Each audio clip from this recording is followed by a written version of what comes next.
In this short video, I will give you 4 tips that make fasting beginner friendly. These tips have served me well and my clients well, and if you follow all 4, you will find starting and continuing with fasting as a way of life, as a diet, as a way to improve your health, that much easier. So without further ado, here are the 4 tips.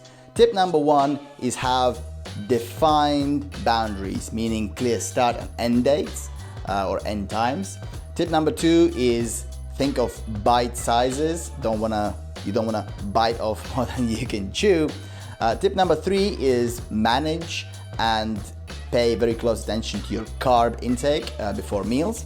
And tip number 4 is to let go of all expectations. And I'll go into more in each of these in this video. So first and foremost is having a very clear start and end time for your fast. Meaning if you are going to fast for 16 hours or 18 hours, or even if it is 12 hours, know when you start your fast, when you finish eating, and when you will finish the fast. It's a lot easier to commit to a certain amount of hours and then have like this black and white thinking when you know I'm not having any food, I'm not having any calorie containing drinks. And if you're anything like me, you would probably find eating half a croissant harder than not eating any croissant at all for a certain amount of time and then having the whole thing. That just makes your life that much easier. You don't have to make decisions on a sort of minute by minute, hour by hour basis, because you have a very black and white, very clear guidance when I'm eating and when I'm not. And the more you sort of practice and get accustomed to it, the more you'll find that even longer fast, whether it's 24 hours, 36 hours, or 72 hours, whatever it may be, it just gets easier because you have a very, very clear definition of what you're doing in the current moment. And even if life sort of gets in the way, if someone offers you a pizza, you know that this is the time I'm fasting and I just can't have that. So tip number 2, I said that, plan out everything in sort of bite-sized chunks, or don't bite off more than you can chew. This is sort of one of those things that ties into anything, any new behavior you want to do, lifestyle-wise or sort of personal development-wise. Start by baby steps, right? Fasting, you could go 100 hours of fasting, 70 hours, 36 hours of fasting, 24. There's almost an infinite amount of hours you could fast, but realistically, what will you be able to stick to? It's much better, in my experience, to set your first goal as just not eating breakfast. It's much easier to stick to a shorter fast. Say if you do skip, breakfast and then you finish eating at like 8-9 p.m. the previous day, and you have sort of a history built up of these little victories, these little goals that you set for yourself and you have achieved already. And then once you have that foundation of these small successes, extending your fasting window to 24 hours, 21, 22, 23, 24, maybe 36 hours, but sort of slowly getting up to that 36, 40 hours, or whatever that fasting window that you're looking for, build up to it. Build up to it in small steps, because if you have too big of a step decided for yourself and you find that it's too hard, well, guess what? Now you are that much less likely to not continue with fasting. You'll think maybe it's not for you, maybe it's too difficult, maybe it just doesn't feel right, and you'll give up. And at the end of the day, the most effective protocol is the one you follow. So at the very start, it's important to plan out a bit of fasting that you can actually handle, that you know you can do. Start by, set your goals a bit lower.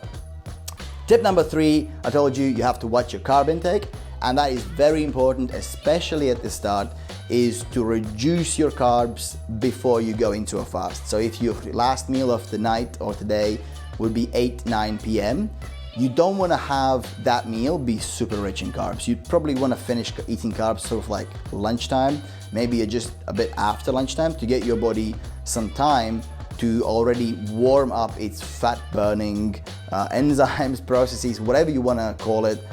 Your body has basically 2 sources of energy: fat and carbohydrates, fat and sugars.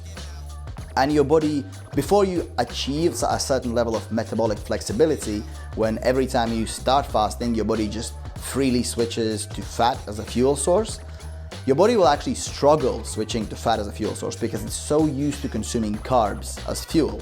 And if you have lots of carbs and especially lots of blood sugar in your, circulating around your body will be that much less likely to actually want to switch to consuming fat as fuel. And even more so, when you have your last meal as a high carb containing meal, your blood sugar will spike. Your pancreas specifically will release insulin, and that insulin will cut your blood sugar down, which will then lead to a hunger pang. And you add that on top of the fact that you are fasting, and it just gets that much harder actually going through with the fast and achieving your goal. Step number 4 with fasting is a little bit counterintuitive. It is to let go of all expectations. Whatever expectations you have for fasting, whatever you've heard, whether it improves focus, for some people they even get stronger, it might feel a certain way, you feel more spiritual. Now, while that is true, it might not be specifically true for you in the first case. Especially before you actually have built up some history with fasting, some experience, and you know how your body reacts to different stages of fasting, it's best to just let it all go and see what comes, see what happens. Because when you come at it with like a curious mindset, you know that nothing bad's gonna happen to you. And whatever your body sort of brings up, just roll with the punches, roll with it, and don't force this sensation you have to feel a certain way, or it's not working, or maybe it's even harming you, because it isn't. For the most part, fasting is going to bring you more spiritual awareness, more focus, and all those things, but it might not happen exactly at the time scale or at the specific points that are lined out for you in some app, or if some guru has told you what to expect. So just let go of all those expectations, follow your plan, have a clear exit and entrance date for your fast, avoid carbs, and just enjoy the journey. If you follow just these 4 tips, I promise you, your first fast or your second or your third, whichever it may be, will be easier. If you like this video, don't forget to subscribe, like, leave a comment, you know how it goes. And hey, if you don't like it, smash the dislike button. At least I'll maybe learn something, although I'll probably be sad. That's all for this one. See you next time.